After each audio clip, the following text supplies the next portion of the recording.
Hola, ¿qué tal alumnos? ¿Cómo están? Bueno, este jueves nos toca ver, como ven en el gran título, la neurotransmisión adrenérgica. La verdad que es otro gran capítulo que, si bien está bastante conocido y trillado desde tiempo inmemorial, porque es una de las cosas que más ha permitido conocer la influencia de las drogas en las respuestas que el organismo puede tener como un todo, ¿no es cierto? Pero no cabe duda que tiene suma importancia para la interpretación, tanto colinérgico como adrenérgico, de lo que ustedes hagan de mucho de la sintomatología que encuentran en sus pacientes ante determinadas desviaciones de esa fisiología, ¿no? Así que puede explicar muy bien los síntomas de algunas enfermedades y también cómo desde el punto de vista farmacológico se puede corregir esas desviaciones. Por eso vale como escenario de estudio, ¿no es cierto?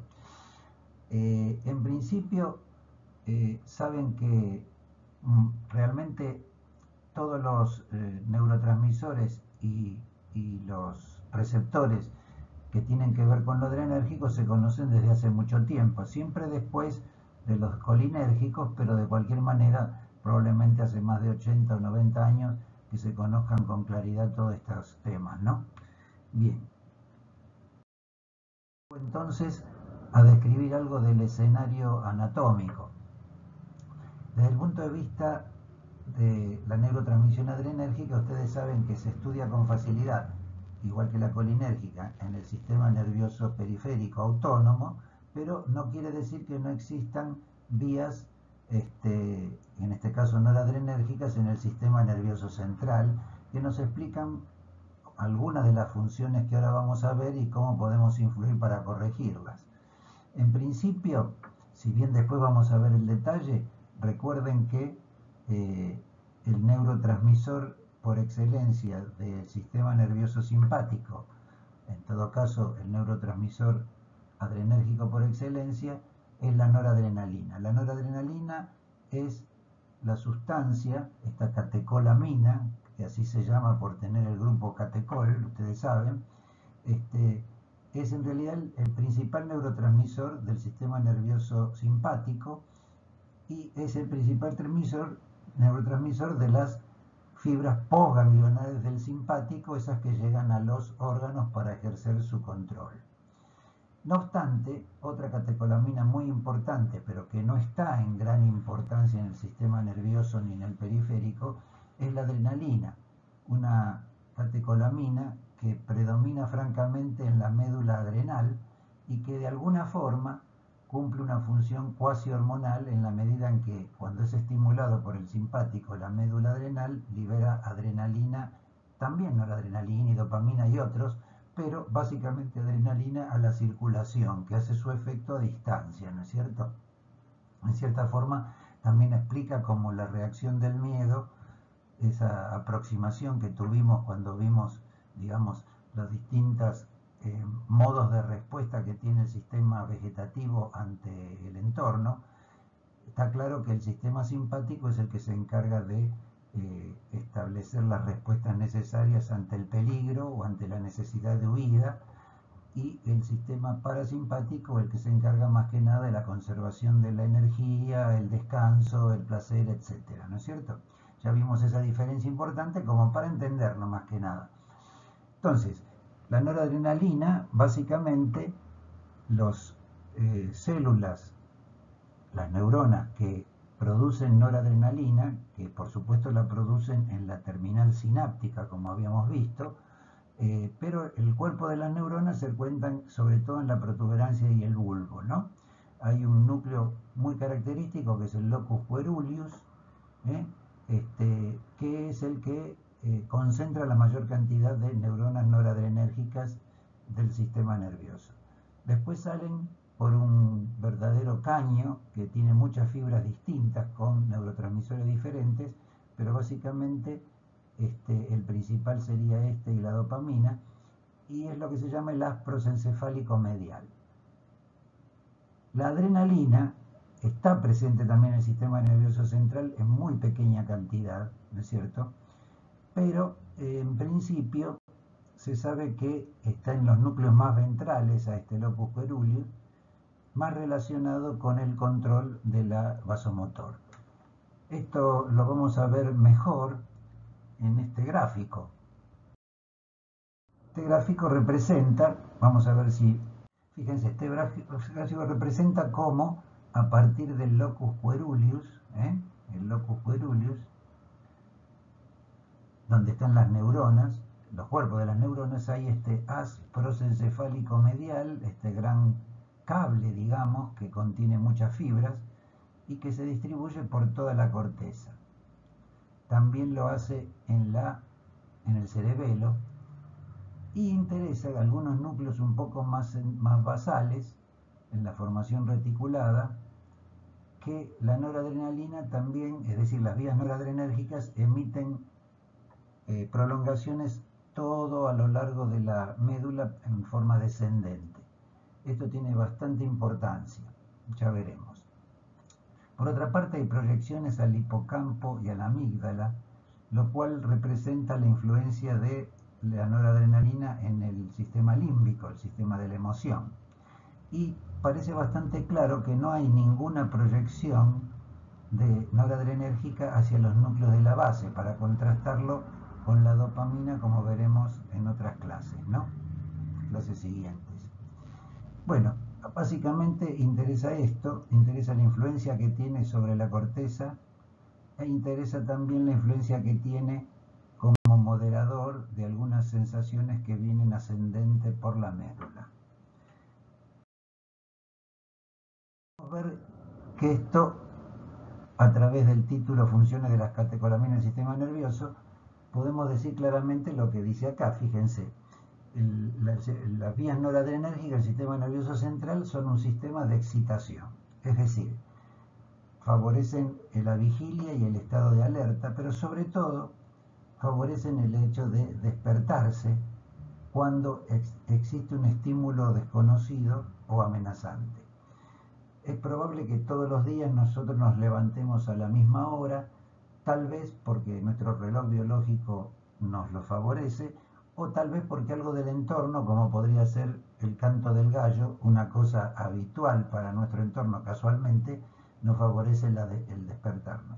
Sin embargo, esos sistemas de vigilia, de sueño y despertar, no están tan relacionados con la noradrenalina. Los que están relacionados son aquellos en los cuales uno se despierta a través de un estímulo amenazante, digamos, o desconocido. Por ejemplo, un ruido intensísimo como una bomba que estalla cerca nuestro nos va a despertar vía el sistema noradrenérgico central. El hecho de estar despierto, muchos psiquiatras lo han relacionado con el hecho de estar de buen ánimo. Y es verdad, porque uno ve que las personas que están deprimidas tienden a estar un poquito, digamos, apagadas, o más vale con poco interés por el medio ambiente, ¿no es cierto?, que las rodea. O sea que encontraron una identidad entre un buen estado de alerta y un buen estado de ánimo. Esto es en parte verdad, y hizo pensar de que el neurotransmisor principal implicado en los síndromes depresivos era la noradrenalina. Si bien tiene importancia y drogas que influyen en la noradrenalina mejoran el ánimo, está claro que el principal neurotransmisor es la serotonina, como veremos en otra clase. Por otra parte, y en esos núcleos más ventrales, está también el centro vasomotor. Quiere decir que la noradrenalina y sobre todo la adrenalina regula la presión arterial a través del centro vasomotor. Esto es bastante claro, después lo iremos viendo. Y todas esas proyecciones que iban hacia la médula de manera descendente se pueden interpretar como el control descendente de las vías del dolor. ¿Qué quiere decir? Las vías del dolor sin duda son ascendentes, vienen de la periferia y suben hasta el tálamo y después hasta la corteza sensitiva, ¿no es cierto? Pero en cada uno de los niveles medulares van encontrando proyecciones de estas vías noradrenérgicas descendentes y de otras que de alguna manera amortiguan el ascenso de la sensación dolorosa. Por lo cual encontramos que muchos fármacos que se utilizan influyendo en la neurotransmisión adrenérgica son utilizados como coadyuvantes en el tratamiento del dolor crónico, porque moderan la percepción del dolor a nivel central, digamos. simplemente porque amortiguan el impulso doloroso que viene ascendiendo por la médula hasta el tálamo. Estas funciones que comentamos en el sistema nervioso central y obviamente en el periférico, que es donde vamos a hacer hincapié después, tienen que ver o subyace a todo esto el famoso tema de la neurotransmisión. Es decir, el escenario donde hay una terminal presináptica, una hendidura sináptica y un espacio postsináptico, digamos, ¿no? Es el que nos sirve para cualquier neurotransmisión. Y así como en el caso de la acetilcolina teníamos el ejemplo de lo que pasaba con el nervio que lleva la placa mioneural, acá lo podemos decir que vamos a suplantar algunas de las, digamos, actores de esta obra en este escenario y simplemente vamos a hablar de las cosas relacionadas con la noradrenalina.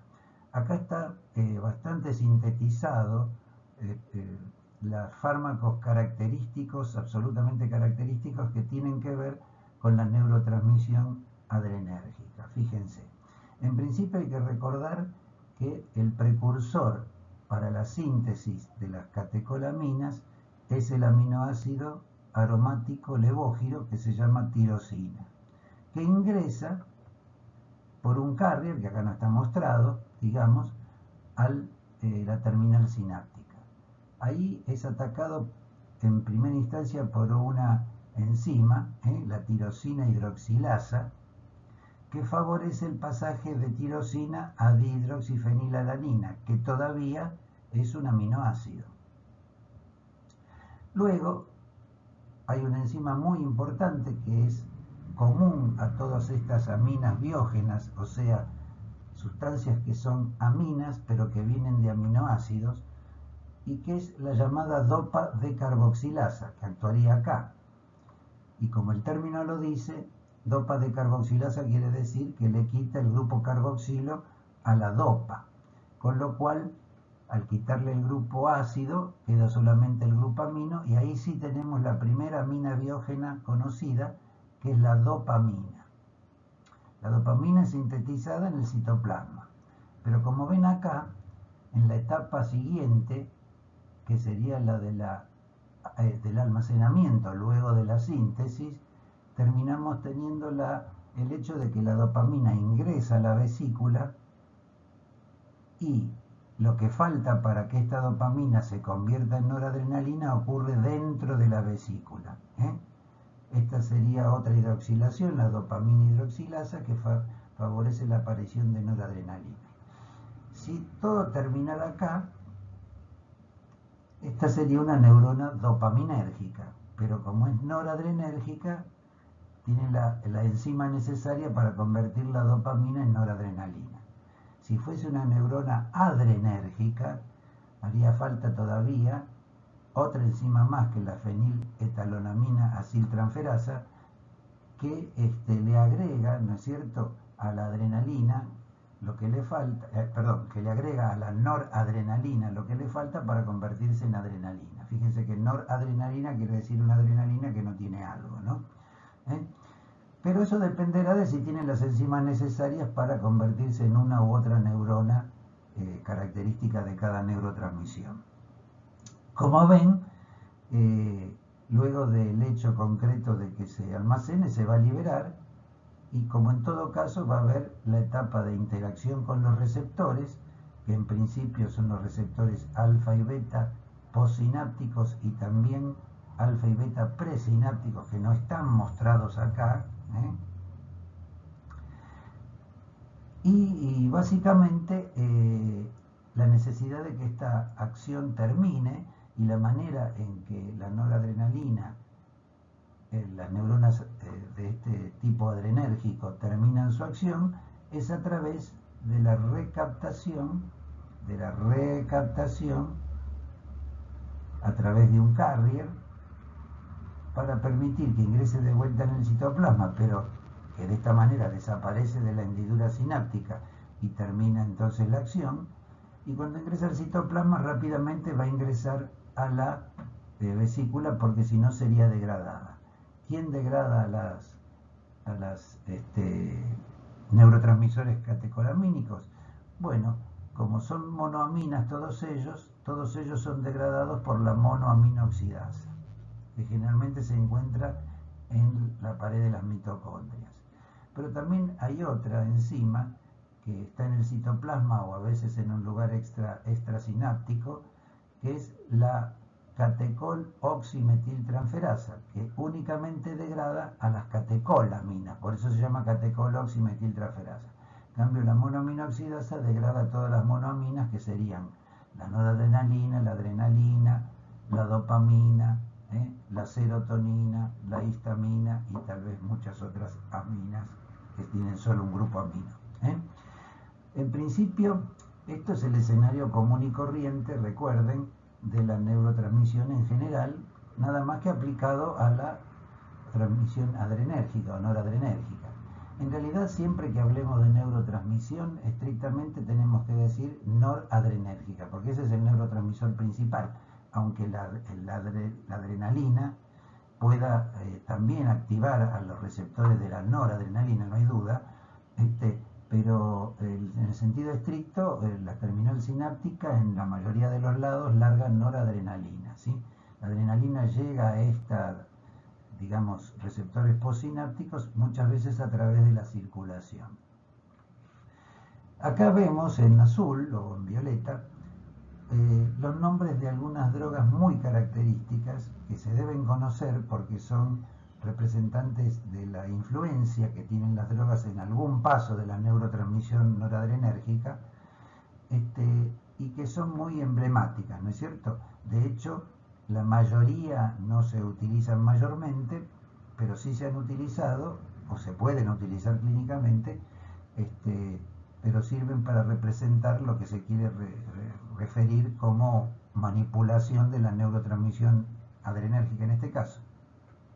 Acá tenemos a la llamada metiltirosina, que es una droga parecida a la tirosina que engaña a la tirosina hidroxilasa y en ese caso, en lugar de generar dopa o dopamina, termina generando metildopamina, ¿se entiende? Y metilnoradrenalina, con lo cual de alguna manera genera un falso neurotransmisor en el caso de que produzca un producto. De cualquier manera, metiltirosina básicamente termina inhibiendo el pasaje de tirosina a dopa común, con lo cual se termina disminuyendo, esto es lo que se llaman, digamos, bloqueantes neuronales, porque le impide a la neurona fabricar su neurotransmisor, ¿no? Muy bien. Esta metiltirosina se utiliza muy poco, se ha utilizado básicamente para inhibir la intensa fabricación de catecolaminas que tienen algunos tumores hasta que se puedan operar, ¿no es cierto? El tumor en cuestión es el feocromocitoma, de los cuales vamos a decir algo después. En principio, la dopamina o la noradrenalina, si vuelve a ingresan a la vesícula a través de un carrier por un sistema de contracorriente con hidrógeno, ya lo habíamos visto, como todos, pero que en el caso de las catecolaminas en general, o de las aminas biógenas en general, pero catecolaminas sobre todo, también en parte las indolaminas como la serotonina, este carrier es inhibido por la reserpina, una droga que surge de la naturaleza, de la Rauwolfia serpentina, y que ha tenido mucha utilidad en el pasado como antipsicótico y como hipotensor, por motivos que pueden ustedes llegar a comprender. Fíjense que la reserpina, al impedir el almacenamiento de la dopamina, hace que estas vesículas, cuando liberan su neurotransmisor, ya no puedan volver a llenarse y no se puede cumplir el ciclo vesicular, por lo cual tiene una intensa influencia en la neurotransmisión, pero en forma clínica prácticamente ahora no se usa mucho. Otra etapa es la liberación, y la liberación puede estar influida desde ya cuando viene el potencial de acción, se despolariza la terminal, ingresa el calcio, las proteínas de contacto de la vesícula con la membrana se pegotean, el docking, y se liberan. Esto es lo que se llama una liberación calcio dependiente, como ustedes saben, el necesario calcio para trasladar las vesículas con las miofibrillas de la estructura de la neurona, ¿no es cierto? Muy bien. De cualquier manera, lo que interesa acá es que esta liberación puede ser influida por drogas. Una droga que favorece la liberación es esta famosa anfetamina. Las anfetaminas actúan estimulando la liberación porque, como son de una estructura parecida a la noradrenalina, cuando ingresan en la terminal sináptica terminan ingresando a través del carrier en la vesícula y van desplazando mol a mol, ¿no es cierto?, el contenido.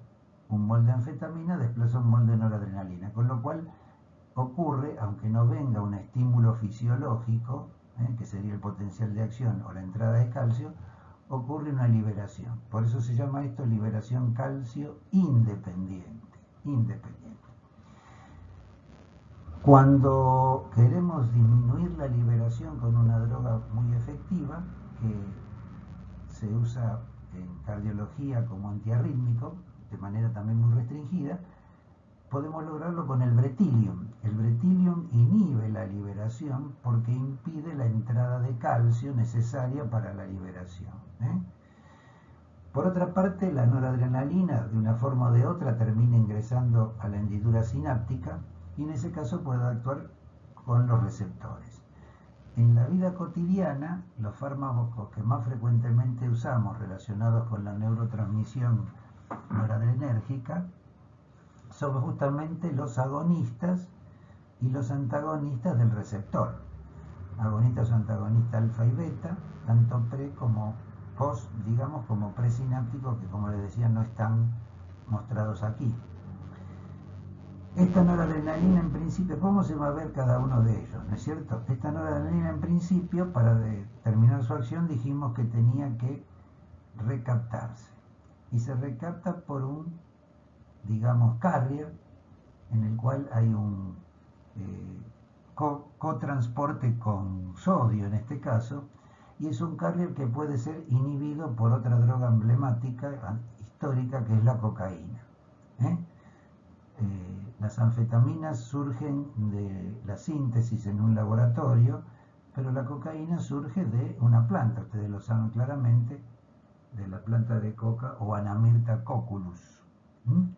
Esta cocaína en principio, el efecto básico que se le ve, que es básicamente una suerte de activación adrenérgica, termina ocurriendo por el hecho de que bloquea la recaptación, con lo cual aumenta la noradrenalina en hendidura y aumenta el bombardeo de los receptores, ¿no es cierto? Bueno, a grandes rasgos esto es lo que podemos decir de lo que subyace a esta neurotransmisión en general. Entonces podemos representar tres tipos de efectos que tienen las drogas en la neurotransmisión.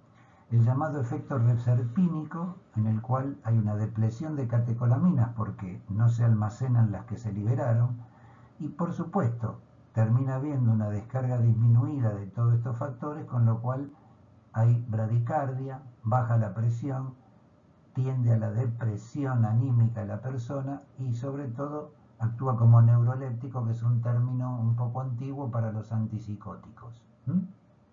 O sea, muy sedativo el efecto que esto produce.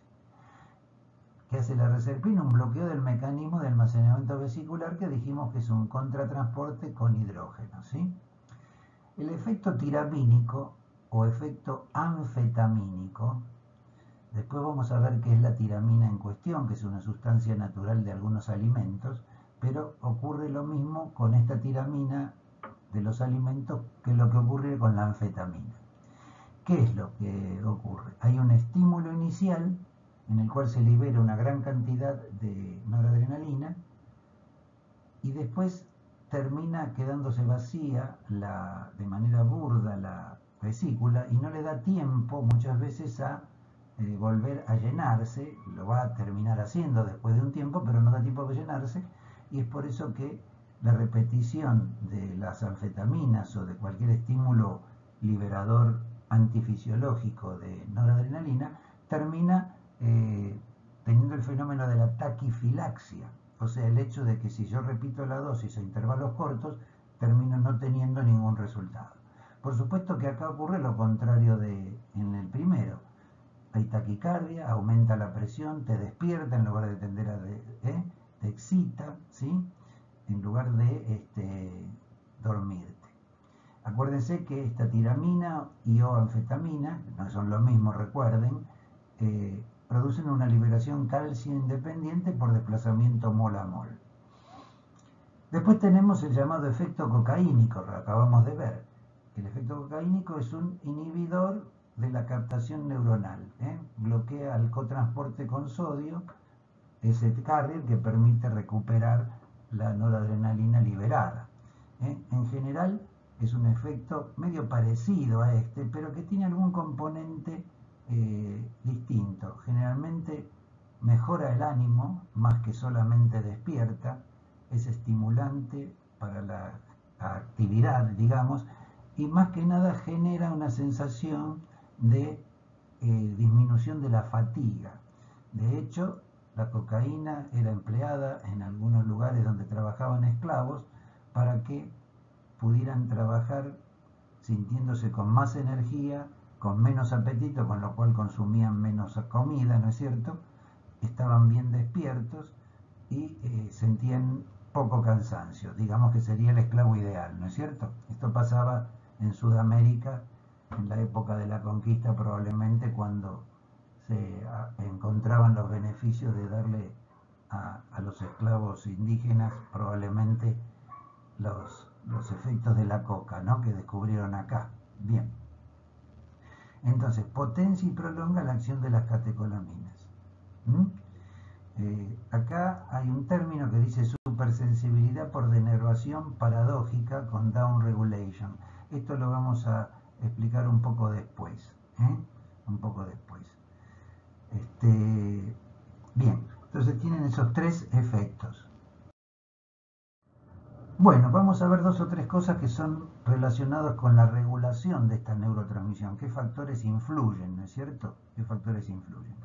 La tirosina hidroxilasa es esta enzima que regulable de la vía de la sintética de las catecolaminas. O sea, es una enzima que normalmente trabaja a saturación. Quiere decir que no podemos nosotros aumentar la síntesis del producto, que sería la noradrenalina. Finalmente, no podemos aumentar la síntesis del producto aumentando el precursor, digamos, ¿no? Ya trabaja al 100% posible. Y, obviamente, ¿cómo podemos activarla? En general, la activación de esta enzima la hacen un estímulo eléctrico desde los nervios simpáticos. Rápidamente regula esto, ¿no es cierto? Es lógico, necesita fabricar neurotransmisión para que continúe, el neurotransmisor para que continúe el estímulo. Una inhibición puede ser por la aparición del producto final. Casi siempre eso es bastante rápido, simplemente el hecho de que se aumentaran las concentraciones de noradrenalina, dopamina y otras catecolaminas, la tirosina hidroxilasa se va a inhibir un poco, digamos. A veces una estimulación prolongada de neuronas simpáticas periféricas por algún motivo, lentamente, es capaz de inducir, como ustedes saben, la síntesis de mayor tirosina hidroxilasa, con lo cual termina lentamente induciéndose la fabricación del neurotransmisor. Cuando hay un estímulo permanente, se autoperpetúa en ese sentido. ¿Cómo se regula la liberación? Acá quisiera encontrarles algunos comentarios que son ilustrativos. Fíjense, la manera en que podemos influir o regular, o cómo se regula fisiológicamente en parte, la liberación de las catecolaminas, es como en toda neurotransmisión, se puede hacer de manera presináptica, a través de autorreceptores y heteroreceptores, o eventualmente de manera transináptica, o sea, que algo que se produce en la postsinapsis viene a la presinapsis para influir en, por ejemplo, la liberación de la catecolamina. Fíjense, sabemos todos que los autorreceptores presinápticos tienden en muchos casos a inhibir la liberación, es lo más común. El ejemplo de esto son los receptores alfa-2 adrenérgicos. Con respecto a cuáles son los receptores, los vamos a ver en detalle luego, pero nos quedamos con este dato. Estos receptores presinápticos alfa-2, estimulados obviamente por la noradrenalina, pero acá sí les hago un parate para que recuerden este nombre, la clonidina, un antihipertensivo muy efectivo, pero que no se usa prácticamente ahora mucho, superado por otros, pero es una droga única en el sentido de que estimula al alfa-2 presináptico de tal manera que eso disminuye la liberación de noradrenalina, con lo cual se logra que haya una carga simpática menor sobre las arterias y por eso la presión bajaba.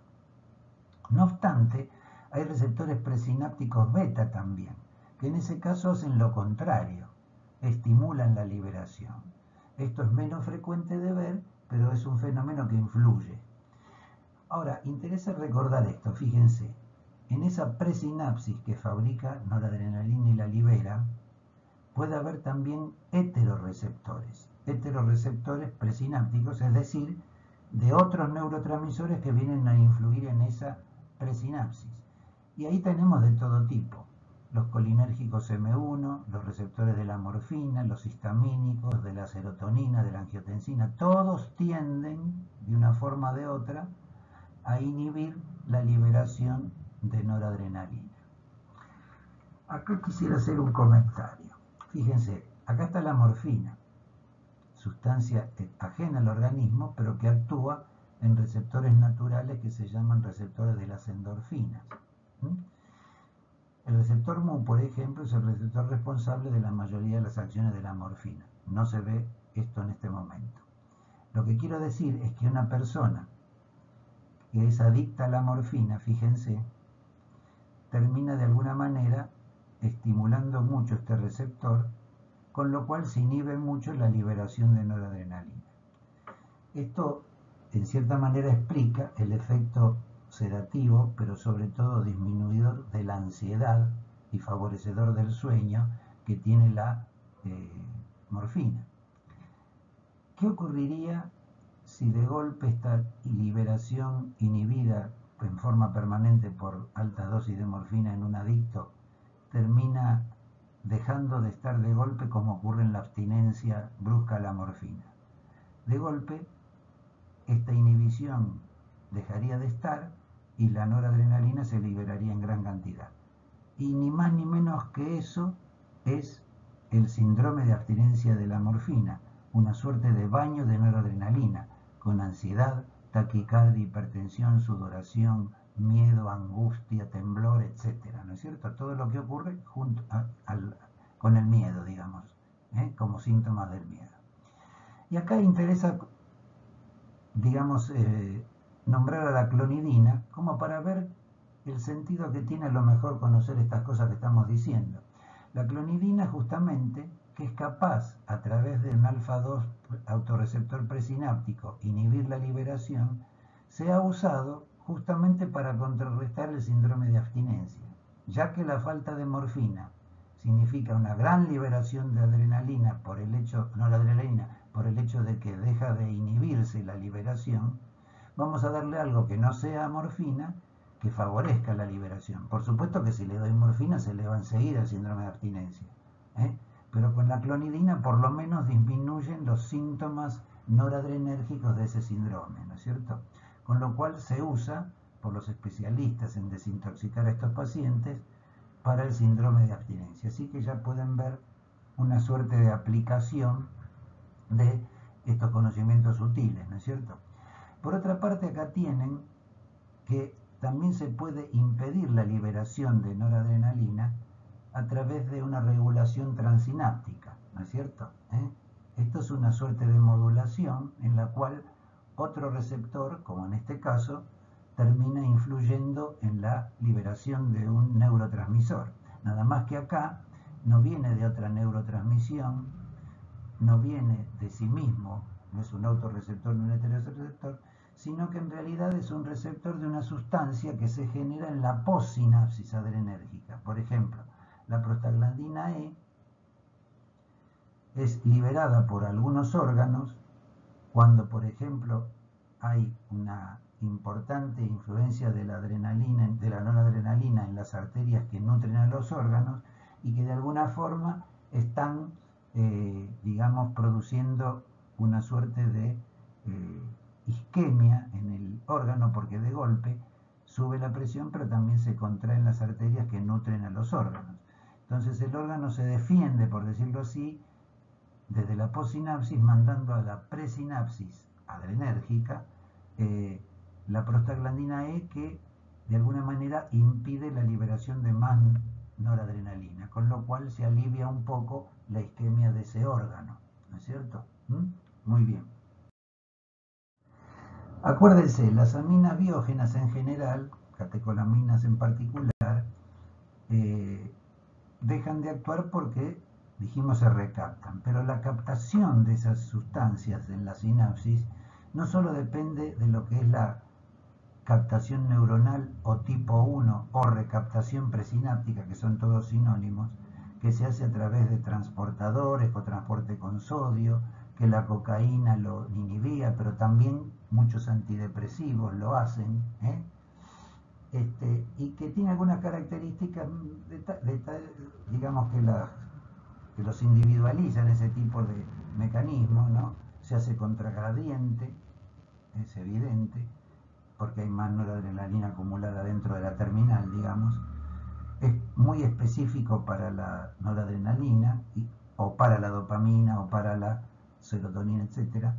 Y es muy eficiente, pero claro, desaparece si hay una denervación. Si yo corto el nervio, no está más ese carrier en la membrana de la terminal sináptica, ¿no es cierto? En cambio, hay otro tipo de manera de captarse a las aminas biógenas, que es la extraneuronal o tipo 2, que es lejos de la sinapsis.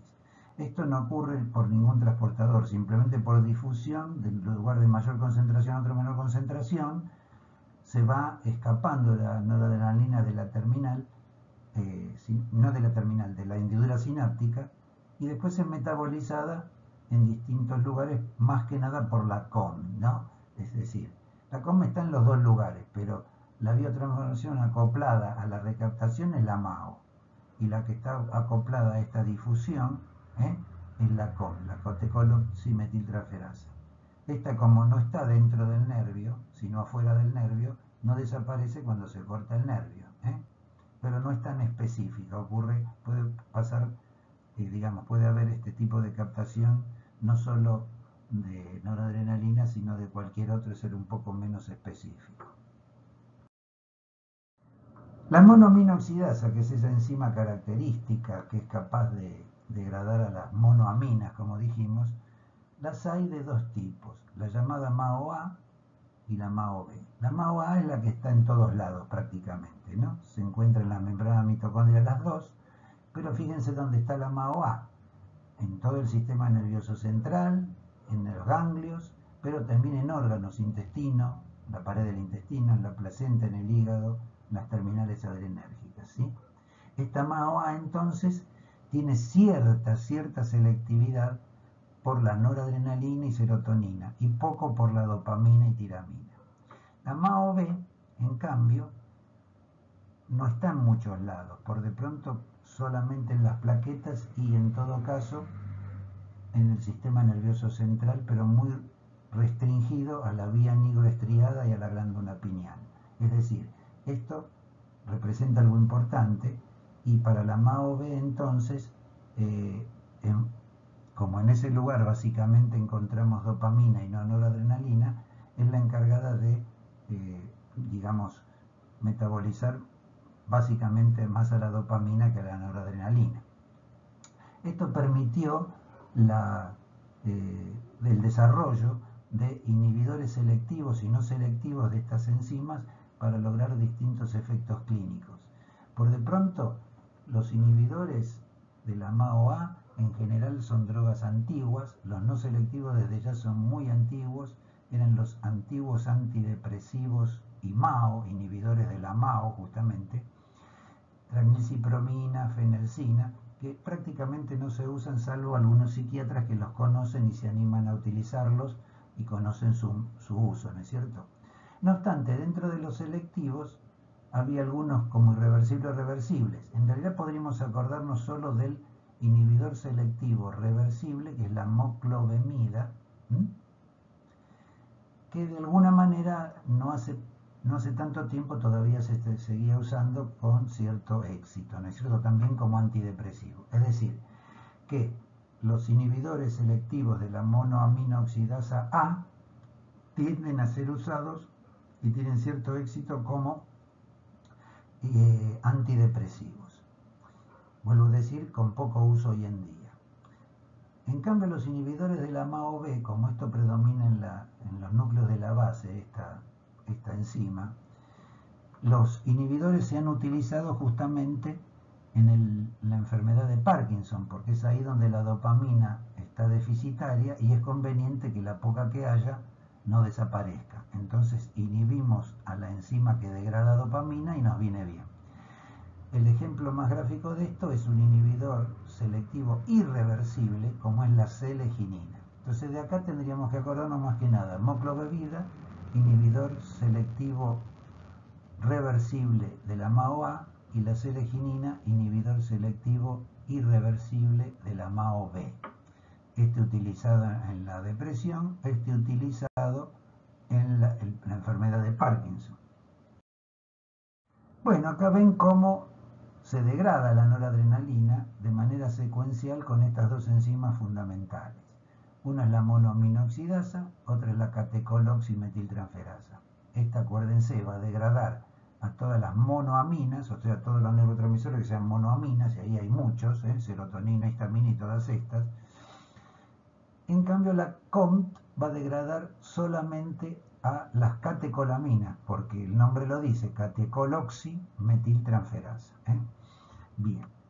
No obstante, para nuestras catecolaminas, noradrenalina y adrenalina, las dos van a actuar de manera secuencial. Cuando actúa primero la MAO, hay un intermediario químico, no importa los nombres, después actúa la COMT y termina llegándose a estos metabolitos últimos.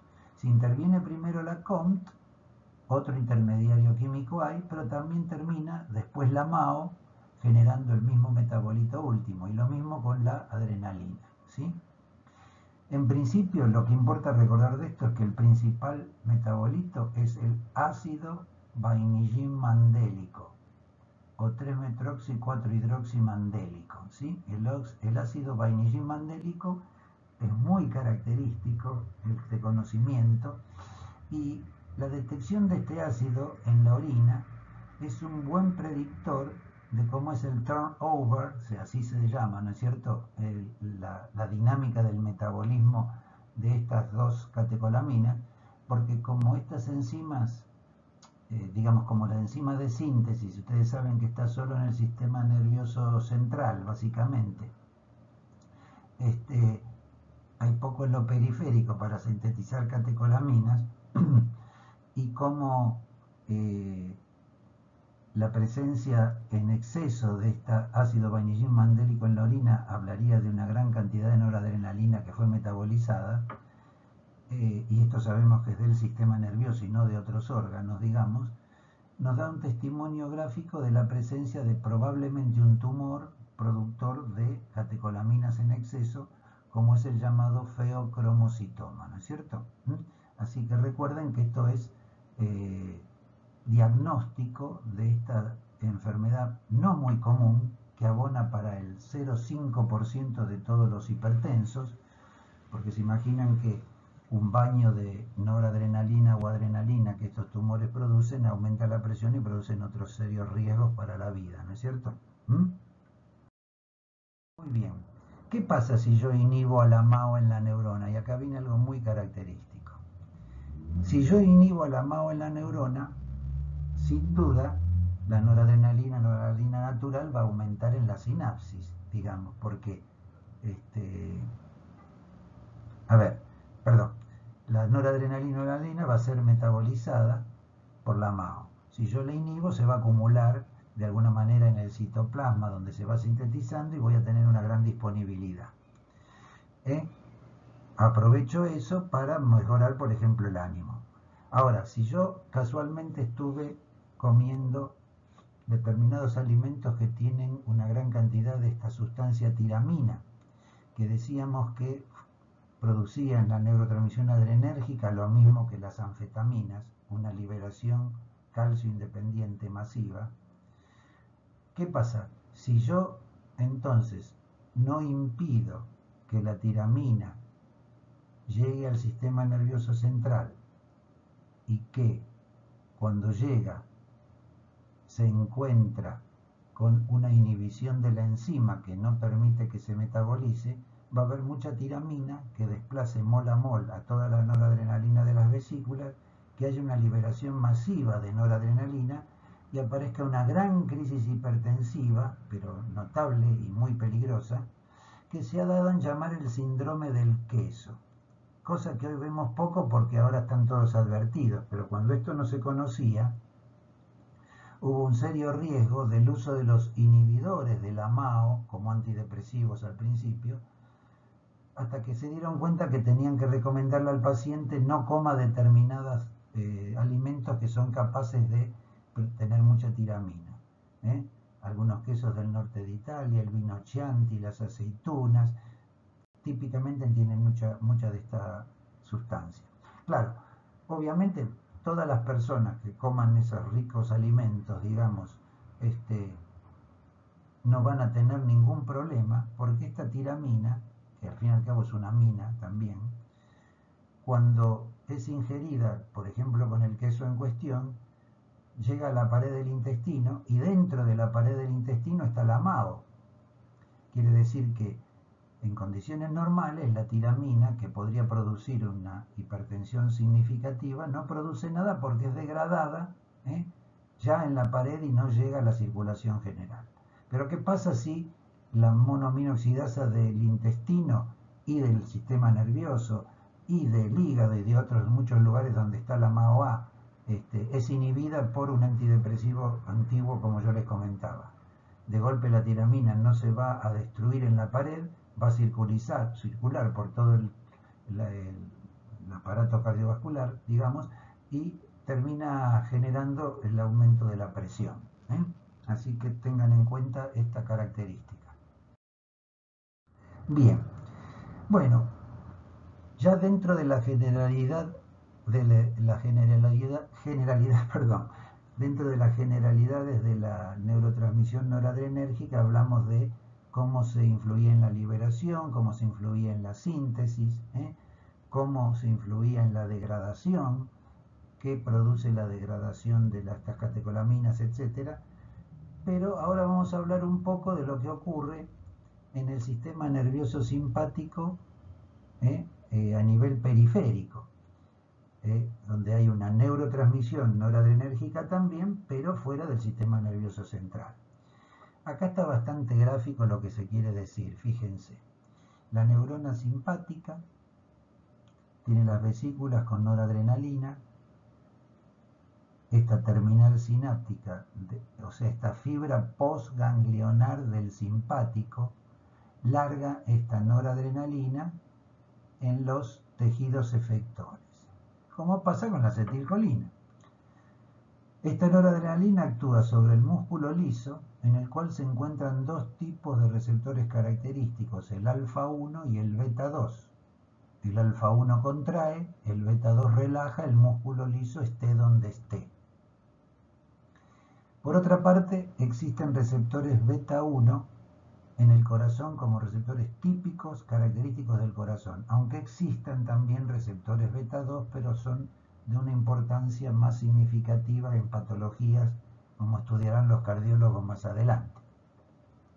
Por otra parte, esta noradrenalina liberada por la neurona simpática termina estimulando también tejidos que no son cardiovasculares como estos, en todo caso del tubo digestivo en el músculo liso o en el bronquio, se dan cuenta, o en la vejiga, etcétera, sino que están relacionados con lo que podríamos llamar metabólico endocrino, con el tema metabólico endocrino.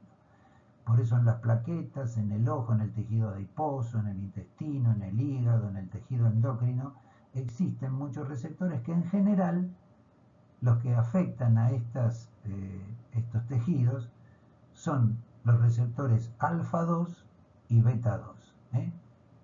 Acuérdense, alfa 1 y beta 2, músculo liso. Beta 1, corazón. Alfa 2 y beta 2, tejidos metabólicos endocrinos que son sensibles a la noradrenalina. Quería decirles que el alfa 2, me olvidé de decirles, actúa por proteína GI, con lo cual disminuye el AMP cíclico, pero básicamente interesa el efecto de alguna forma aplacador de la neurona, por eso inhibe la liberación.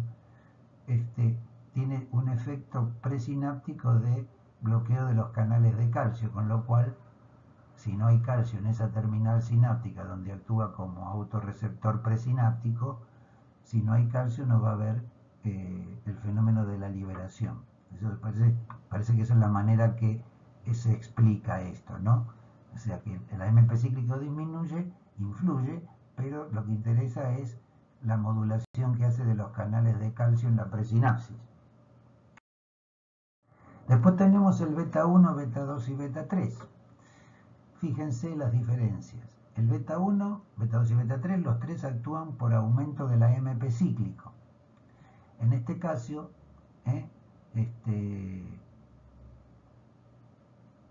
abre canales de calcio en algunos lugares, y si esto lo hace en el corazón, termina aumentando la fuerza de contracción, la conducción, la excitabilidad, la frecuencia, es decir, las 4 propiedades cardíacas aumentan gracias al efecto adrenérgico beta 1. El lugar donde encontramos esto es en los músculos cardíacos, en las células salivales y en el aparato justaglomerular. Dijimos que en el músculo lisointestinal siempre disminuye el tono y peristalsis, ¿no? Entonces aumenta la secreción de renina en el aparato justaglomerular, aumenta la secreción de amilasa, y también dijimos básicamente está en el corazón y aumenta las 4 propiedades cardíacas. Un agonista relativamente selectivo que no actúa en los otros receptores adrenérgicos y más que sin el beta 1 es la 2-butamina, y un antagonista selectivo del beta 1 son muchos de los beta bloqueantes de hoy en día, pero básicamente hay que acordarse del atenolol, que es el modelo de todos ellos, ¿no es cierto? Y está archi usado hoy en día.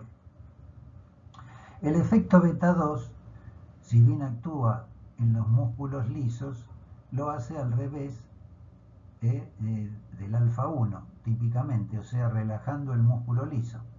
A través del AMP cíclico, sabemos que el AMP cíclico en un músculo liso, a través de la proteína quinasa A, decíamos que en la señal intracelular, ¿qué ocurría? Terminaba fosforilándose la miosina e inactivándola, con lo cual se relajaba, ¿no es cierto? Entonces se relaja el músculo liso del bronquio, el músculo liso del útero, el músculo liso de la vejiga, el vascular, sobre todo el vascular de los músculos estriados, y el músculo liso del intestino. También, si el beta 2 está en el hepatocito, termina favoreciendo la glucogenolisis y la gluconeogénesis secundariamente. La glucogenolisis nos permite básicamente aportarle glucosa a la circulación, que es el combustible por excelencia de fácil utilización y que es necesario por el animal cuando va a emprender la lucha o la huida, habíamos dicho, ¿no es cierto? Lo mismo que el hecho de que aumente la contractilidad cardíaca y la frecuencia cardíaca, o que contraiga las arterias de la piel para generar una sensación de palidez, con lo cual generalmente el animal enemigo nota que ese otro animal está en tren de lucha, ¿no es cierto? Muy bien. Este beta 2, a diferencia del alfa 2, favorece la secreción de insulina y de glucagón. Acuérdense que el alfa-2 inhibía la secreción, el alfa-2, y el beta-2 estimula la secreción de insulina, pero también de glucagón. En realidad, gracias al glucagón es el que favorece el aumento de la liberación de glucemia, ¿no es cierto? El aumento de la glucemia. Pero también la insulina se libera seguramente con la intención de moderar un poco el fenómeno, ¿no es cierto? Entonces tenemos acá los llamados agonistas selectivos, de los cuales en Argentina el más característico es el salbutamol, que permite relajar el músculo liso y sobre todo se utiliza en el asma al relajar el músculo liso bronquial. Hay antagonistas selectivos que tienen poca utilidad clínica. Finalmente el beta-3 se lo encuentra a veces también en la vejiga, pero sobre todo en el adipocito. Y ahí, coherente con la necesidad de energía que significa la activación del simpático, es decir, la provisión de energía ante la necesidad de energía, es lo que el simpático hace, y lo hace también a través de la lipólisis que genera el adipocito. Esta lipólisis significa que los triglicéridos que están ahí van a ser convertidos en ácidos grasos libres y estos después van a ser quemados para generar glucosa en la gluconeogénesis, con lo cual aumenta la temperatura, son termogénicos en este sentido, y aumenta entonces la disponibilidad de combustible, ¿no es cierto?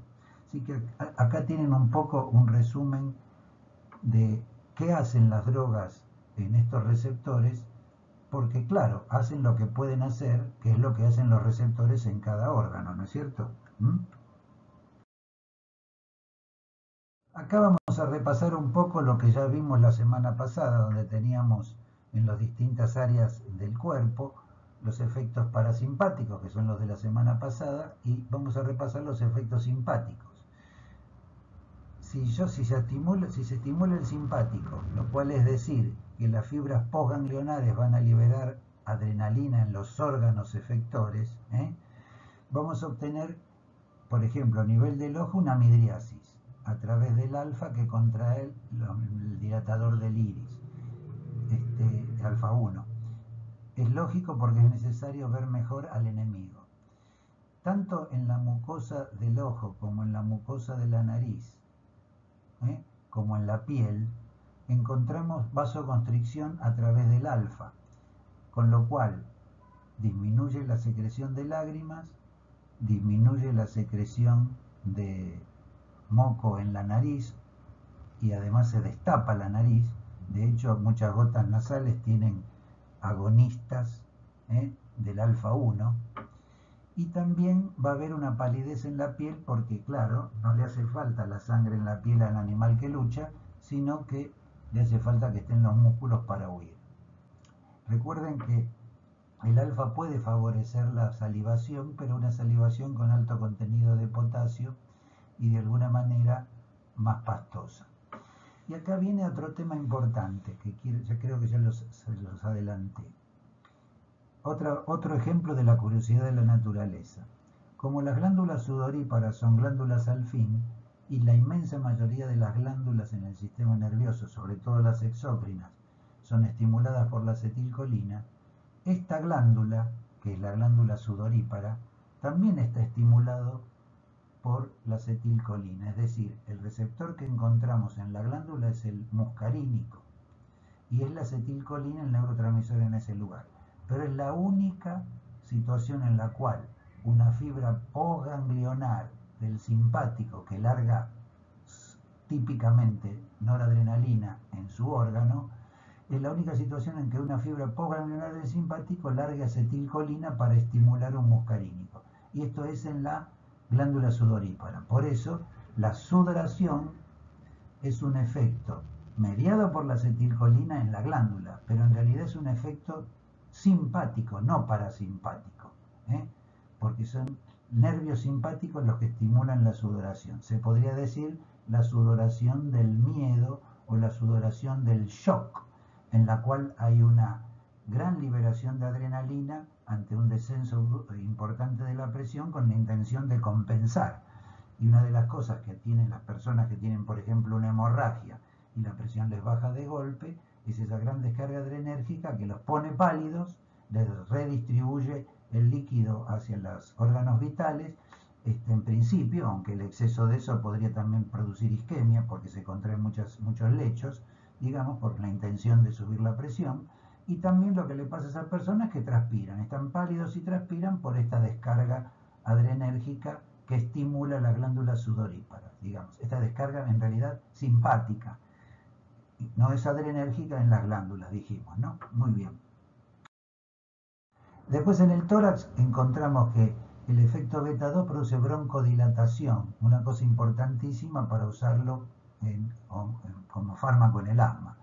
Y todas las propiedades cardíacas, contractilidad, frecuencia, conductibilidad, inclusive el vatmotropismo, que sería la excitabilidad, todas ellas son aumentadas por la noradrenalina.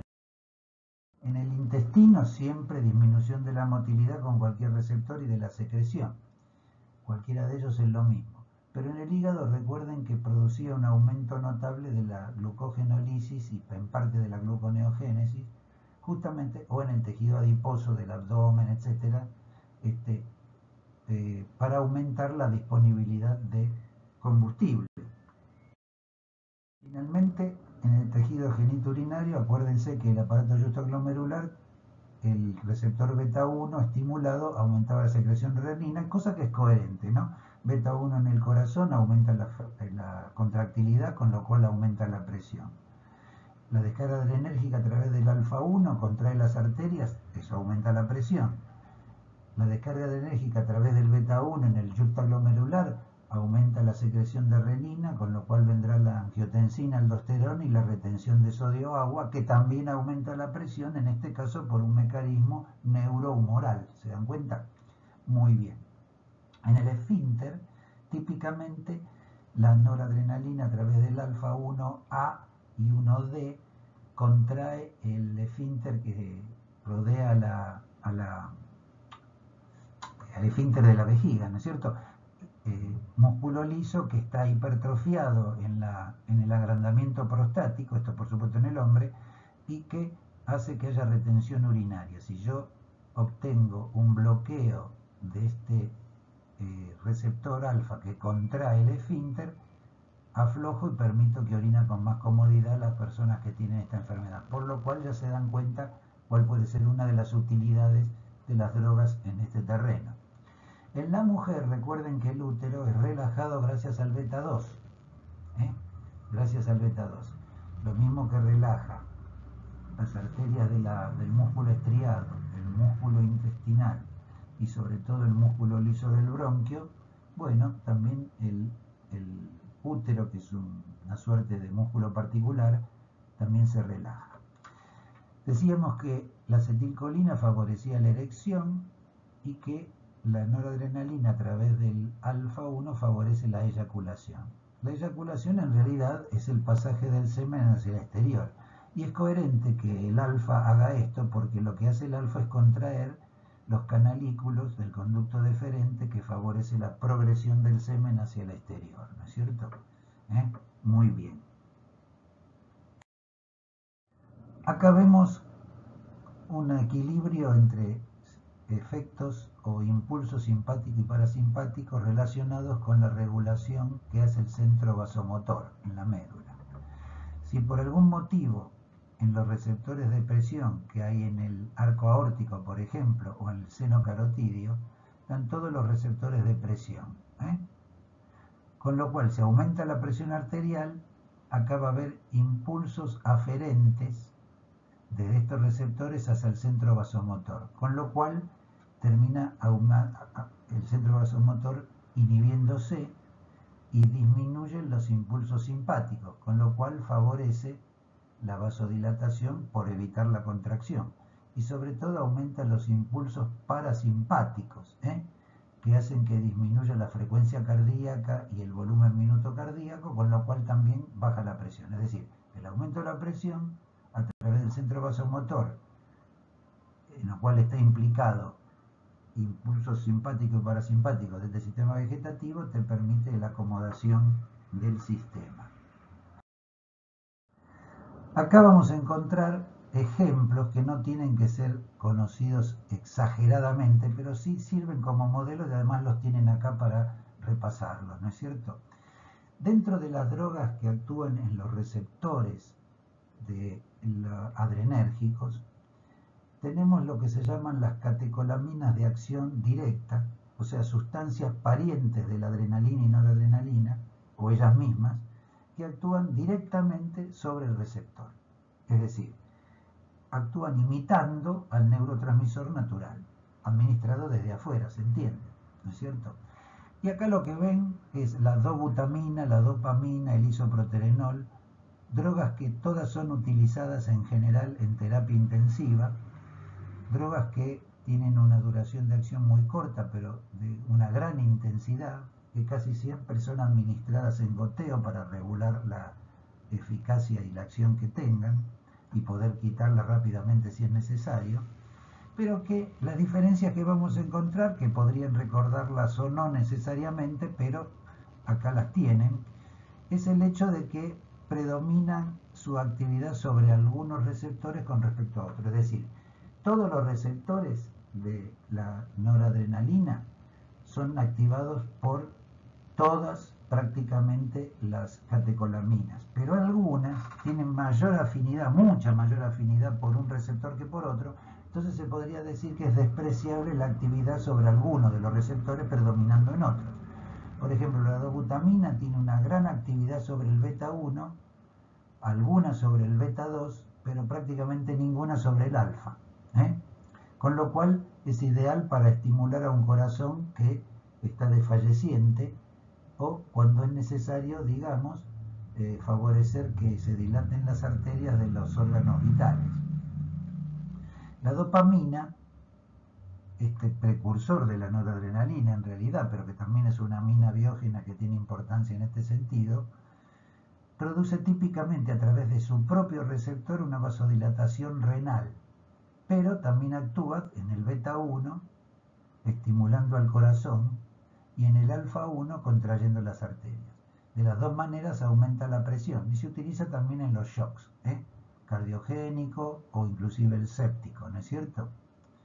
Los detalles los pueden leer tranquilos ahí después, pero me interesa básicamente que vean que hay diferencias en los receptores a donde tienen más afinidad. La adrenalina, en cambio, se podría decir que actúa en todos.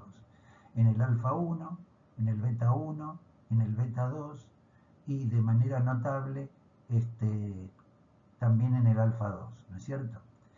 Generalmente la noradrenalina, como el beta 2 tiene bastante utilidad, se ha utilizado en el shock anafiláctico típicamente, porque aumenta la presión por la vasoconstricción por alfa 1 y la estimulación cardíaca por beta 1, pero también es capaz de dilatar el bronquio, digamos, ¿no es cierto? Como en el shock anafiláctico, el de alergia aguda, hay una gran vasodilatación, la vasoconstricción que hace la adrenalina nos ayuda a salvar la vida, también el aumento de la frecuencia y de la contractilidad cardíaca nos permite subir la presión que ha bajado, pero además la broncoconstricción intensa de ese ataque, digamos, de alergia, es contrarrestada por la adrenalina. Quiere decir que la adrenalina es salvadora de la vida probablemente en esa situación. El isoproterenol, fármaco que se usaba más antes, ahora un poco menos, pero siempre de uso en terapia intensiva, tiene básicamente efecto beta. Bastante efecto beta 1, menos que la dobutamina, y bastante efecto beta 2. O sea que puede ser usado en forma endovenosa en el asma, por ejemplo, en realidad. Y en general, como estimula al corazón, se ha usado en las bradicardias refractarias. La noradrenalina, si bien actúa en todos los receptores, muy poco actúa en los beta. En el beta 2 es nada, en el beta 1 muy poco y actúa mucho en el alfa 1. Por eso la vasoconstricción que produce es mucho más notable, digamos, que otras. Sin embargo, el efecto más notable de todas estas drogas lo tiene la adrenalina cuando es administrada. Acá se ve comparación entre la frecuencia cardíaca, la presión arterial y la resistencia periférica cuando son digamos, cuando se comienza la infusión de distintas catecolaminas. Por ejemplo, la noradrenalina comienza la infusión y como tiene mucho efecto sobre las arterias en el alfa 1, sube la presión diastólica, la presión media y bastante la presión sistólica en parte. Pero como no actúa, digamos, vasodilatando las arterias, generalmente no hay una taquicardia refleja, sino más vale hay una bradicardia refleja por la gran vasoconstricción y el gran aumento de la resistencia periférica que produce la norepinefrina. ¿Se dan cuenta? Mucho alfa 1, se contraen mucho las arterias periféricas, aumenta mucho la resistencia. Con esto aumenta la presión sobre todo diastólica, y como la presión aumentó mucho, el corazón no necesita aportar a esa presión y tiende a haber una bradicardia refleja. La adrenalina, noradrenalina o norepinefrina, adrenalina o epinefrina, cuando se administra de algo parecido, como tiene más efecto sobre el beta 1, y el otro no tiene prácticamente efecto sobre los beta, se nota un aumento de la frecuencia cardíaca. Interesante es ver que si bien aumenta la presión en general, sobre todo sistólica, tiende a bajar la presión diastólica, porque gracias al efecto beta 2 tiende a producir algún grado de disminución de la resistencia periférica. Es capaz de producirla, digamos, ¿no? El isoproterenol, en el cual le predomina el efecto beta 1 y el beta 2 sobre todo, fíjense, tiene más disminución de la resistencia periférica y más aumento de la frecuencia cardíaca, como taquicardia refleja cuando esto baja, o por el efecto directo del beta 1. La dopamina tiene otra manera de responder también. Fíjense, el ascenso es un poco menor de la frecuencia cardíaca porque en el beta 1 no tiene tanto efecto, tiene bastante efecto en el alfa también, pero siempre moderado, con lo cual la presión diastólica no baja, como sí podría bajar en la adrenalina, etcétera, etcétera. O sea que en principio, todo esto, si bien no pretendo ningún conocimiento detallado de esto, porque esta gran utilidad de conocer esto la van a tener si trabajan en terapia para saber los distintos efectos que pueden esperar de las distintas drogas vasoactivas, es bastante ilustrativo y lo pueden repasar para entender mejor el tema. Fíjense, hay agonistas que se llaman directos, o sea que actúan, por ejemplo, directamente imitando a la noradrenalina en el ojo. En este caso, la noradrenalina dilata la pupila, habíamos dicho, ¿no es cierto? Entonces, si yo doy desde afuera una droga que imita la noradrenalina, no importa si está dañado el nervio simpático que produce esto, en el ojo me va a terminar habiendo una dilatación. Yo pongo gotas de adrenalina o noradrenalina en el ojo y termina produciéndose una dilatación pupilar. No importa si el sistema nervioso que regula eso está bien o mal, porque claro, lo estoy aportando de afuera el neurotransmisor y se supone que el ojo respondería.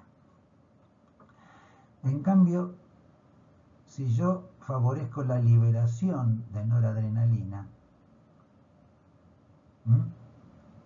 con algún agonista indirecto, o sea, no el que va directamente al receptor beta 1 y beta 2, sino alguno que estimula, por ejemplo, un ganglio, se va a dilatar la pupila si esta neurona postganglionar está funcionando. Si esta está dañada, por más que yo estimule al ganglio, no va a terminar habiendo este efecto en el ojo. Entonces, si está en buenas condiciones, va a dilatar la pupila. En cambio, si está dañada esta neurona, un agonista indirecto no va a poder dilatarla. si esta neurona postganglionar está dañada. Con esto que estamos diciendo, que serviría usar un agonista adrenérgico directo o indirecto, para ver si es que está funcionando o no una determinada fibra. Esta fibra postganglionar, si está dañada y yo doy una sustancia que libera noradrenalina, que en forma indirecta es como si diera noradrenalina, pero en realidad no la estoy dando, como está dañada la terminal sináptica, no podría liberar nada, por más que yo dé la droga que lo libera, supongamos la anfetamina. Entonces, yo administro anfetamina, no aparece dilatación de la pupila si está dañada esa fibra. Si no está dañada, sí. ¿Entienden? Después hay sustancias que no son catecolaminas, pero que se parecen estructuralmente y que actúan en el receptor también. Las hay de acción directa, son muy parecidas. Acá hay varias que a lo mejor tampoco se usan en el país, este es un cuadro de otro país, pero de cualquier manera nos interesa destacar una o dos de acá nada más. Fíjense, la clonidina estimula el alfa-2 y la imidazolina, no interesa eso, y disminuye el flujo simpático del sistema nervioso, o sea que se utiliza en la hipertensión. Pero un pariente de la clonidina, que es la apraclonidina, como el alfa-2 decíamos que disminuye el humor acuoso, dándole un estimulante del alfa-2 también disminuye la presión intraocular. ¿Se dan cuenta? Una sustancia como la metazolina o la nafasolina o la oximetazolina, que vienen muchas veces en las gotas nasales, por actuar en el alfa-1 en forma selectiva, producen vasoconstricción, con lo cual hacemos descongestión nasal y ocular. Con la fenilefrina pasa un poco lo mismo, sería lo mismo que la metazolina, nada más que se ha usado, además, por ejemplo, para cuando tenemos que hacer una midriasis en el ojo, y también si existe un shock neurogénico. ¿Qué sería un shock neurogénico? Que por algún factor reflejo nervioso termina habiendo una gran vasodilatación periférica con la disminución de la presión. Sería el ejemplo del shock anafiláctico, digamos, ¿no es cierto? Por un lado, donde hay vasodilatación, pero acá el shock que podría haber un descenso de presión porque se anuló el estímulo sostenedor de la presión del sistema nervioso, como en alguna anestesia o en algún efecto, digamos, una emoción muy violenta, etc. En ese caso, serviría la fenilefrina o cualquier agonista alfa-1 para contrarrestar la contracción del músculo liso de las arterias, mejor dicho, para producir contracción del músculo liso que por estar dilatadas produjeron el shock. Acá en otro país se utiliza la terbutalina como ejemplo. Nosotros vamos a poner acá el salbutamol, que produciendo, digamos, estímulo del beta-2 sirve para el asma, pero también serviría para un parto prematuro, porque acuérdense que el beta-2 relaja el músculo del útero, y si el útero se está contrayendo en una amenaza de parto prematuro, va a terminar ocurriendo un parto antes de tiempo. Si nosotros podemos sedar ese útero a través del estímulo beta-2, logramos de alguna manera bloquear ese riesgo de parto prematuro. De hecho, es lo que hacen muchos ginecólogos cuando le dan en goteo agonistas beta. Generalmente ellos usan uno que es beta-1 y beta-2, con lo cual sedan el útero y disminuye el riesgo, pero la madre, digamos, la parturienta, está teniendo mucha taquicardia por el efecto beta-1, ¿no es cierto? Las no catecolaminas de acción indirecta, es decir, que cuando yo las administro, parece que administro noradrenalina, pero en realidad estoy haciendo otra cosa, estoy con la anfetamina aumentando la liberación y la natural noradrenalina eliminada en exceso termina haciendo mucho efecto, ¿no es cierto?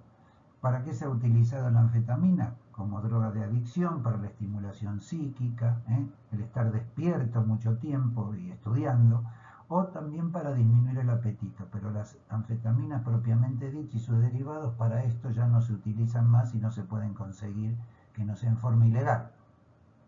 La cocaína, como ejemplo, inhibe la recaptación de noradrenalina, la captación neuronal, con lo cual también aumenta la cantidad de noradrenalina en la sinapsis y termina generándose algo como si yo diese la noradrenalina. Lo real es que no se utiliza para esto, aunque en forma tópica, si la administramos, tiene un efecto anestésico local. Si yo administro gotas de cocaína en el ojo, puedo anestesiar el ojo y sacar una basurita, por ejemplo, sin dañar.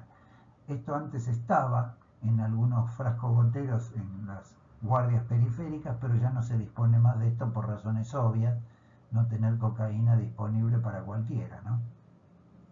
Acuérdense que después hay otras drogas de acción mixta, como por ejemplo la efedrina, famosa efedrina, que hace las dos cosas, actúa sobre el alfa-1 pero también libera noradrenalina. O la pseudoefedrina, que está como formando parte de muchos descongestivos y antigripales, con lo cual hay que tener cuidado porque con la idea de descongestionar la nariz podemos terminar produciendo efectos aumentadores de la presión o estimulantes del corazón por el alfa-1 y beta-1, etcétera, etcétera. Bueno, algo que sirve para ilustrar nada más, para que ustedes reconozcan las diferencias que hay en cuanto a las afinidades y la eficacia que tiene cada una de estas catecolaminas en los diferentes tejidos, ¿no es cierto? Potencia relativa de las drogas. Acá se ponen con cruces para decir, por ejemplo, que la noradrenalina actúa bastante en el beta-1, pero digamos, un poco en el beta-1, bastante en el alfa-1 y muy poco en el beta-2, ¿ven? En realidad hay que interpretar que la noradrenalina actúa mucho en el alfa-1 y muy poco en los otros. Por supuesto que acá están los órganos efectores, el corazón, el músculo liso, sobre todo cardiovascular, pero en cualquier otro lugar, y los tejidos efectores metabólicos y endocrinos, ¿no? La adrenalina, en cambio, tiene un efecto más parejo. En el beta-1 es similar al otro, inclusive yo diría un poco más, ¿no es cierto? En el alfa-1 tiene un notable efecto, pero tiene bastante más efecto en el beta-2. Esta es una diferencia importante. Con respecto a los efectos metabólico-endocrinos es similar. El isoproterenol, que habíamos visto, que se usa poco hoy en día, como les decía, tiene bastante efecto, mucho más que los otros en el beta-1, pero muy poco, ven, en el alfa, y bastante más que los otros en el beta-2. Droga ideal entonces para aumentar la contractilidad cardíaca y favorecer la circulación y la perfusión de los tejidos. La dopamina, como teníamos, tiene este ejemplo acá. Obviamente en el receptor propio tiene mucha afinidad, mucha potencia, pero en el corazón tiene notable potencia, similar al isoproterenol, en el alfa-1 un poco menos y en el beta-2 menos todavía. Con la dobutamina pasa un poco lo mismo, nada más que con mejor efecto en el beta-2. Fíjense que ninguna desde el punto de vista conceptual, porque estos son, digamos, potencias relativas, ¿no es cierto?, para comparar, desde el punto de vista conceptual, ninguna es idéntica al otro, digamos, en el sentido estricto, en cómo responden en los distintos receptores de los distintos órganos. Se nota claramente que los efectos metabólicos endócrinos, más vale relacionados con el alfa-2 y beta-2, estas drogas que tienen más que nada un gran efecto cardiovascular, prácticamente no tienen ningún efecto por no actuar en alfa-2 o beta-2 sobre los tejidos efectores metabólicos y endocrinos, ¿sí? Muy bien. Ahora vamos a ver las drogas antiadrenérgicas, es decir, los antagonistas competitivos del receptor adrenérgico. En realidad, por supuesto que hay muchos de todas estas drogas que ustedes pueden llegar a encontrar. Acá solamente vamos a dar algunos ejemplos para que los recuerden, con la idea en realidad del concepto. Es decir, cuando nosotros hablamos de estas drogas en esta etapa nuestra, por lo menos, las nombramos como ejemplo, vale acordárselas, Pero lo que interesa es que ustedes sepan que estas drogas son antagonistas competitivos, ¿eh?, de tal o cual receptor, y que por eso logran lo que logran cuando los usamos clínicamente, por el hecho de su condición ante el receptor, si son agonistas, si son antagonistas, si tienen más afinidad o menos afinidad, y esto es lo que nos permite, si son competitivos o no competitivos, es decir, para relacionarlo con lo que estudiamos en fármaco general. Bueno, los antagonistas son drogas que se usan mucho en medicina cardiovascular, los antagonistas de los receptores. Dentro de los antagonistas tenemos los antagonistas de los receptores alfa y los receptores beta. De los receptores alfa son un poco más antiguos, se usan muy poco hoy en día, y tenemos los llamados no selectivos, o sea que tanto bloquean el receptor alfa 1 como el alfa 2, y son los que menos se utilizan. Hay uno que es competitivo, que simplemente se ubica en el receptor, como la fentolamina, y otro que es no competitivo, que reduce el techo, que es la fenoxibensamina. Ambos se han utilizado para producir una gran vasodilatación cuando hay un estímulo muy intenso de alguna sustancia que vasocontrae, por ejemplo, en el feocromocitoma. Los episodios hipertensivos, que pueden producir una gran vasoconstricción y evitar la perfusión de un órgano y producir isquemia de la piel, de los tejidos acros, etcétera, etcétera, bueno, se podría llegar a producir una isquemia y una necrosis del tejido, y la fentolamina en esos casos puede bloquear de una manera notable, aunque sí producir una gran hipotensión también, ¿no es cierto? Con lo mismo pasaría con la fenoxibensamina. Ya les digo, son drogas que no se utilizan mucho hoy en día, salvo en situaciones muy puntuales como en la cirugía, o en algún síntoma muy puntual del feocromocitoma cuando todavía no se operó. Los que sí se utilizan son los llamados alfa 1 bloqueantes selectivos, es decir, aquellos que solo actúan sobre el beta 1, no sobre sobre el alfa 1, no sobre el alfa 2. Hay selectivos del alfa 2, pero no tienen mayor utilidad clínica. Los selectivos del alfa 1 son todos los que terminan en IN o SIN.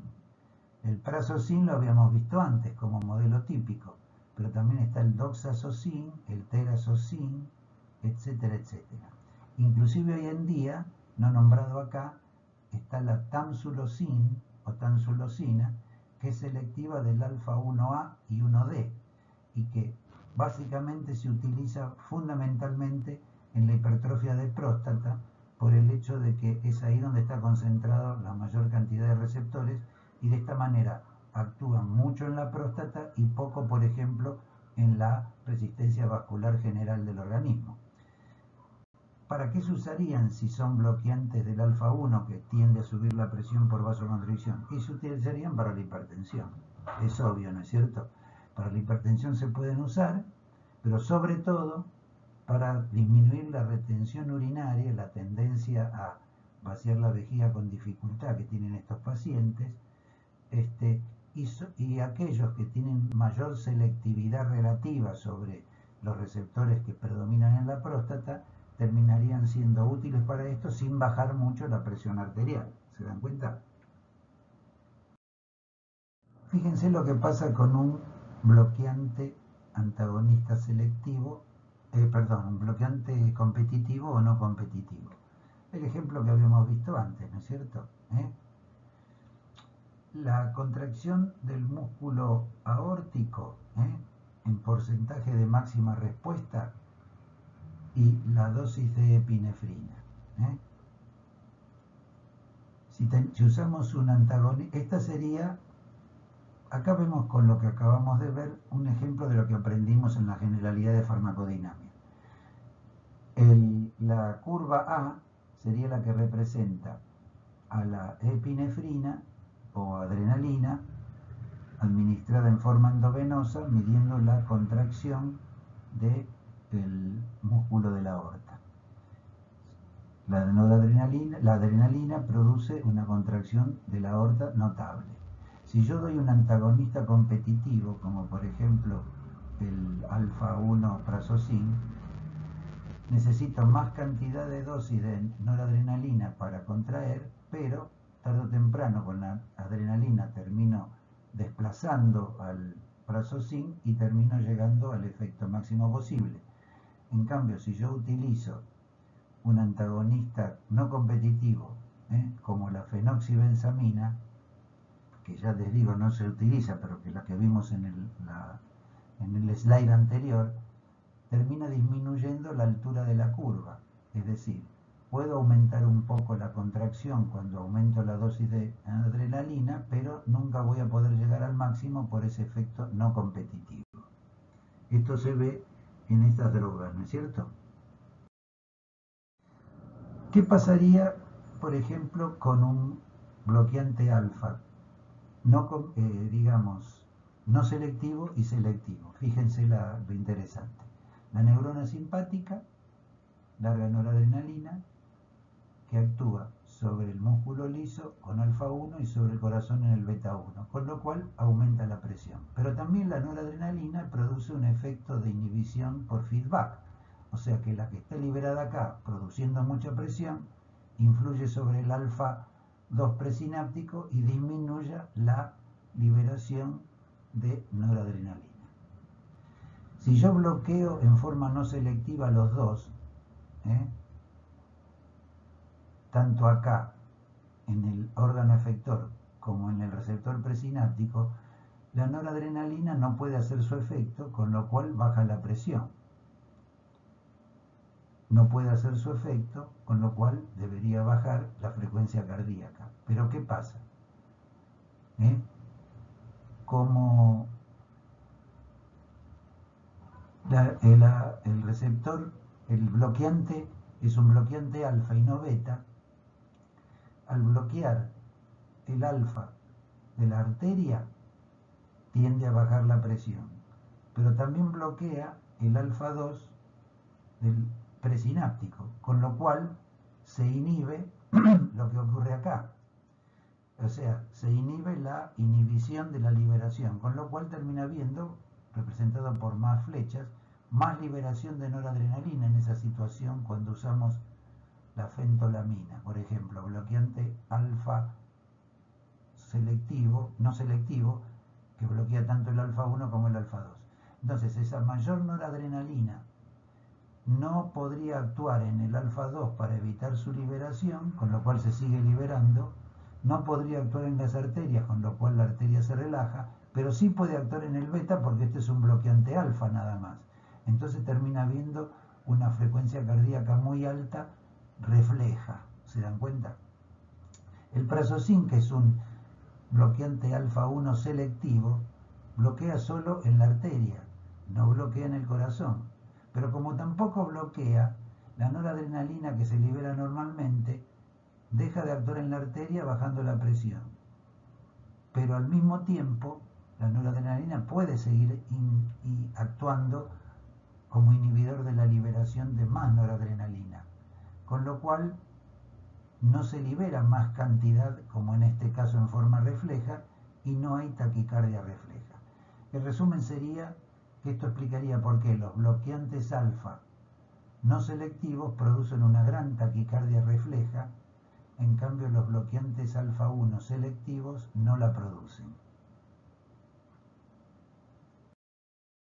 Y acá tenemos los receptores beta en general, de los cuales hay betas no selectivos y selectivos, y también hay receptores beta que tienen cierto efecto bloqueante alfa también. Dentro de los receptores beta estimulantes o inhibidores, en este caso los antagonistas, están los no selectivos, que son capaces de bloquear el beta 1 y el beta 2, de los cuales hay que acordarse básicamente del propranolol. Algunos de estos receptores tienen lo que se llama una actividad simpático-mimética intrínseca, y algunos tienen actividad simpático-mimética intrínseca y otros tienen una actividad estabilizante de membrana. Y el propranolol tiene esa actividad estabilizante de membrana que se actuaría como una especie de anestésico local. Y algunos, que son en realidad agonistas parciales, tienen capacidad de estimular un poco al receptor adrenérgico, pero en general son utilizados como antagonistas, ¿no? En dosis mayores. ¿Qué pasaría con estos? Bueno, bloquearían tanto el 1 como el 2, con lo cual podría ser negativo el efecto que puedan tener, por ejemplo, en el bronquio al bloquear el beta 2 en un asmático. En cambio, los selectivos, los que bloquean solo el beta 1, el receptor que predomina en el corazón, de los cuales el atenolol es el ejemplo que deben recordar, hay muchísimos, muchísimos,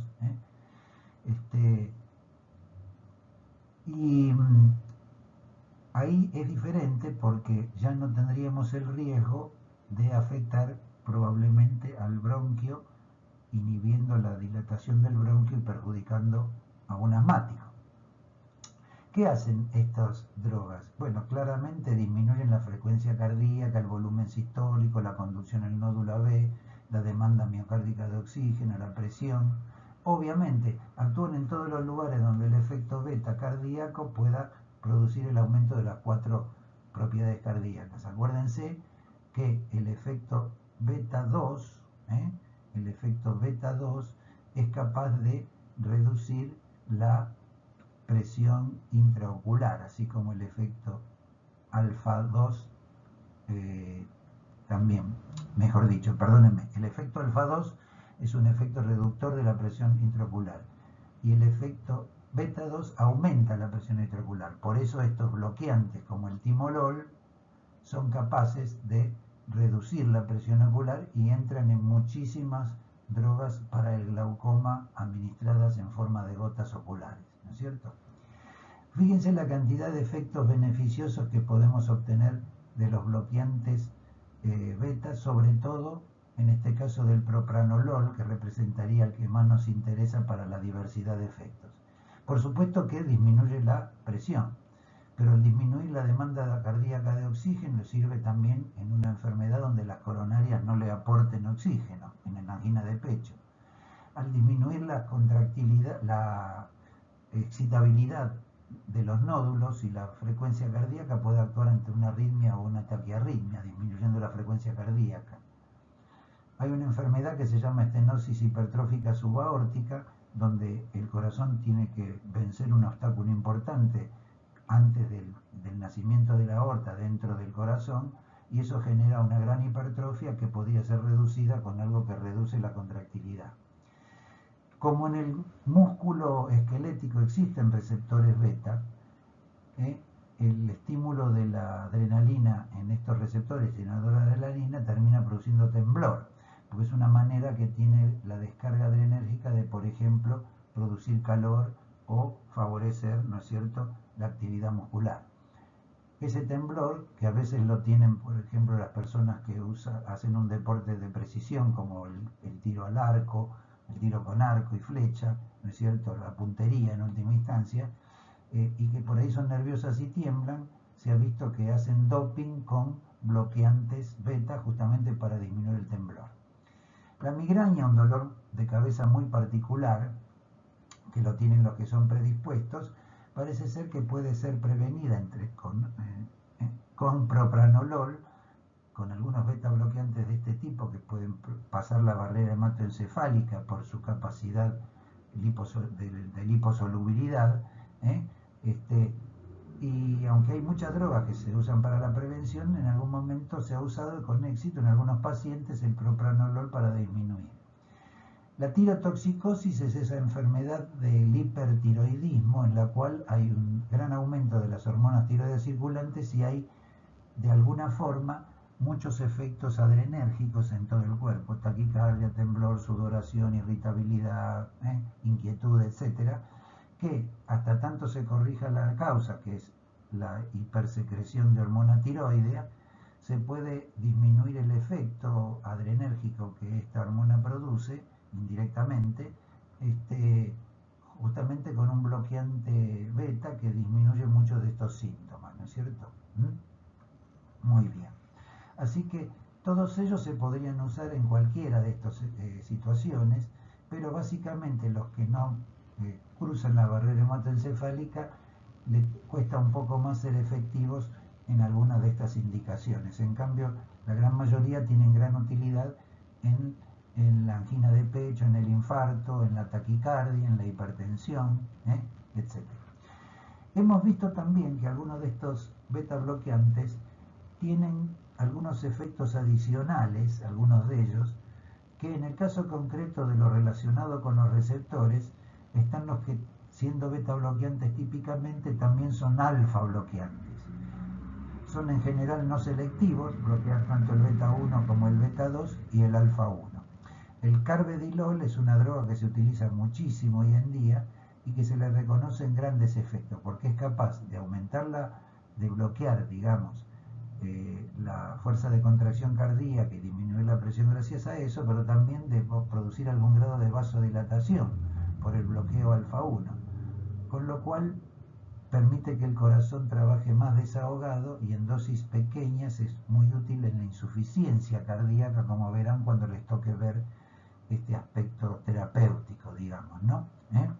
Así que es interesante eso, de la misma manera de decir que muchas otras drogas nuevas en este terreno, el nebivolol, algo, digamos, de última generación, el bisoprolol, un poco más antiguo pero también útil, tienen algunos de ellos, sobre todo el nebivolol y el carvedilol también, un efecto, digamos, vasodilatador. El carvedilol dijimos porque tiene un bloqueante alfa. El nebivolol, yo les voy diciendo, aunque no figure acá, es interesante porque también produce liberación de óxido nítrico y produce vasodilatación.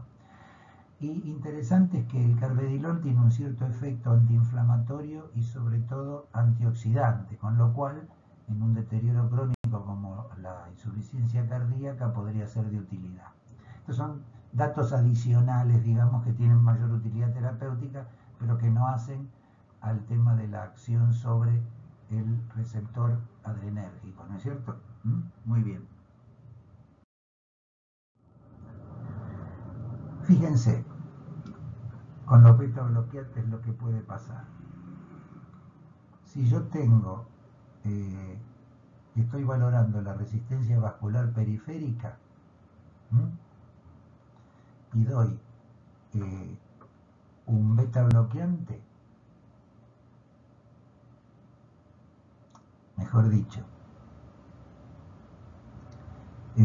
si yo administro un alfa bloqueante, con el alfa bloqueante voy a lograr que la resistencia periférica disminuya mucho, porque actúa en el alfa 1, que está básicamente en las arterias periféricas.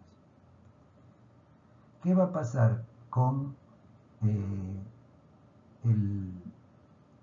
volumen minuto cardíaco cuando utilizo, por ejemplo, un alfa bloqueante? Bueno, en principio, si yo utilizo un alfa bloqueante, el volumen minuto cardíaco, como disminuye la resistencia que las arterias le hacen al corazón, es probable que el volumen minuto aumente un poco. En cambio, si utilizo un beta bloqueante, el volumen minuto va a disminuir, porque disminuye el estímulo que la adrenalina le hace al corazón. Ahora, la presión arterial media con ambas drogas disminuye, porque en el caso del beta bloqueante disminuye sobre todo el volumen minuto cardíaco y eso disminuye la presión arterial. Y en el alfa bloqueante disminuye la resistencia periférica y eso disminuye la presión arterial. O sea que con ambas drogas termina bajando la presión arterial, sea alfa bloqueante o beta bloqueante, ¿no es cierto? ¿Qué efectos tendría el bloqueo beta? Y ya vamos terminando. Fíjense, disminuye la frecuencia cardíaca, la conducción AB y el inotropismo. Claro, porque bloquea la adrenalina en el corazón. También disminuye la demanda de oxígeno, o sea, hay menos energía contráctil no necesita tanto oxígeno, con lo cual tiene un efecto antianginoso, anti el dolor de pecho por obstrucción coronaria. También tiene un efecto antiarrítmico por disminuir la conducción AB y disminuir, por ejemplo, una taquicardia. Se sabe que disminuye el volumen minuto y la presión arterial. En la insuficiencia cardíaca, la disminución del volumen minuto es importante y puede ser peligrosa en algunas patologías, pero se ha visto, y esto es más para la etapa de terapéutica, que el uso de los beta bloqueantes en dosis adecuadas puede mejorar la insuficiencia cardíaca por un tema de up y down regulation de los receptores beta en el corazón. Eso lo verán más adelante seguramente. Dijimos que el bloqueo beta 1 disminuye la secreción de renina, con lo cual colabora a la disminución de la presión. No va a haber renina, angiotensina, aldosterona. Y muy interesante, los síntomas cardiovasculares del hipertiroidismo, como la taquicardia, las palpitaciones, en alguna medida el temblor, etc., la hipertensión inclusive, cuando hay hipertiroidismo notable, de alguna manera se bloquean gracias a esto, ¿no es cierto? Gracias a los beta bloqueantes. El bloqueo beta 2 es más complejo, fíjense. Si yo impido con el beta 2 bloqueado la relajación del músculo liso, puedo favorecer la broncoconstricción en los asmáticos. Si yo impido la glucogenólisis, porque la adrenalina dijimos que estimula en el beta 2 en el páncreas la liberación de insulina, pero también la liberación de glucagón y también la liberación de glucógeno, digamos, ¿no? Entonces,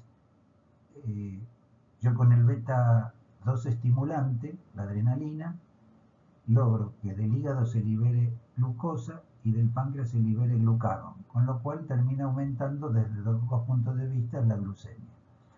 Si yo impido un poco esa glucogenólisis hepática, puedo retardar la recuperación de una hipoglucemia en un diabético.